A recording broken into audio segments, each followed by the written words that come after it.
મન દૂધ પીવાનું નથી એટલે નથી રડતું. એને ભૂખ લાગે, શરીર સાથ ના આપે એટલે એવી ખબર પડે કે હવે મજા નથી આવતી એટલે રડવાનું ચાલુ કરી દઈએ, બીજું કાંઈ નહીં.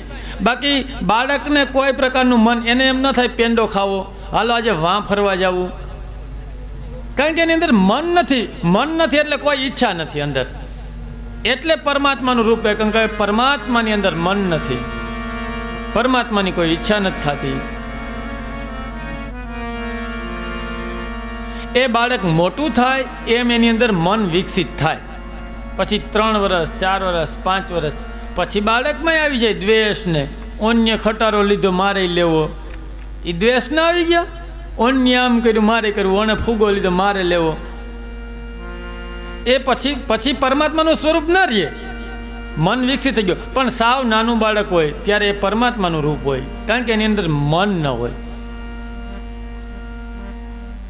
એને એટલે જ આપણે પગે લાગવાનું મહાત્મ્ય શું છે? પગે શું કામ લાગીએ? પગે લાગવાને કહેવાય નમન.